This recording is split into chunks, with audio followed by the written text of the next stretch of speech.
கண்மணி பேர்ல பிசினஸ் பண்றது சுத்தமா பிடிக்கவே இல்ல ராஜேஸ்வரி. அவங்க என்ன பண்றாங்க பார்த்தீங்கன்னா, இத எப்படியாச்சும் கெடுக்கணும் அப்படின்னு சொல்லிட்டு, வீட்டுக்கு வந்திருக்க எல்லா விருந்தாளிங்க முன்னாடியும் கண்மணியோட அம்மாவ அவமானப்படுத்துறாங்க. ஏற்கனவே அவங்க வீட்ல அவங்க வேலை பார்த்ததுனால, இத அவங்க யூஸ் பண்ணிட்டு, இங்க கிடக்குற எல்லா பாத்திரத்தையும் எடுத்து போட்டு நீ விளக்கணும் அப்படின்னு சொன்னதுனால, அவங்க பேச்ச தட்ட முடியாம போய் அந்த வேலைய பார்க்க ஆரம்பிக்கிறாங்க. கண்மணி என்னால தாங்கவே முடியல. கண்மணிக்கு இந்த விஷயம் தெரிஞ்ச முன்னாடி சத்தம் போட ஆரம்பிச்சுறாங்க. நேரடியாவே ராஜேஸ்வரிட்ட போய் சத்தம் போடுறாங்க. ஒரு சம்மந்தம் பண்ணிக்கிட்டு கொண்டு நீங்க இப்படி நடந்துக்கலாமா? இது உங்களுக்கு தப்பாவா தெரியலையா? அப்படின்ற மாரி கேட்குறாங்க. இதுல என்ன இருக்கு? ஏற்கனவே அவ என் வீட்ல வேலை பார்த்தவ தானே அப்படின்னு சொல்லும்போது, சத்தம் 2 பேத்துக்குமே வாக்குவாதம் அதிகமாயிருது. இதுக்கு முன்னாடி உங்க வீட்ல அவங்க வேலை பார்த்துருக்கலாம். ஆனா இப்ப நடந்தது என்னன்னு பாருங்க. இப்ப ஏற்கனவே இந்த வீட்ல அவங்க சம்மந்தியா இருக்காங்க. நான் உங்க வீட்டு பொண்ணு. இது உங்களுக்கு தெரியாதா?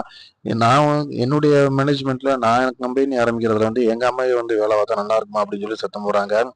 வாக்குவாதம் 2 பேத்துக்குமே அதிகமா முத்துது. இந்த மாரி டயத்துல என்ன ஆயிருக்கும்னா, கண்மணி ஒரு இடத்துல கோவத்துல கைய ஓங்கிறாங்க.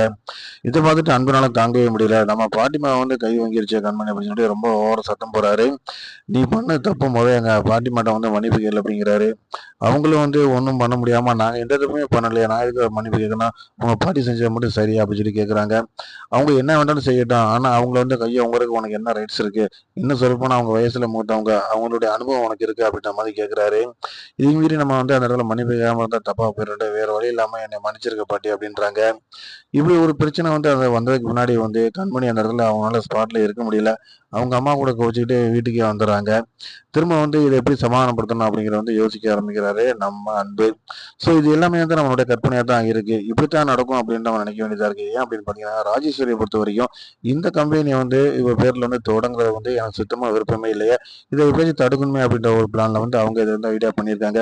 ஸோ இப்படி நடக்கலாமா அப்படிங்கிற மாதிரி என்னுடைய மைண்ட் செட்ல நான் அத சொல்லியிருக்கேன். ஸோ பார்க்கலாம் அடுத்து என்ன நடக்குது. தொடர்ந்து நம்ம சேனல பாருங்க. லைக் பண்ணுங்க, ஷேர் பண்ணுங்க, சப்ஸ்கிரைப் பண்ணுங்க.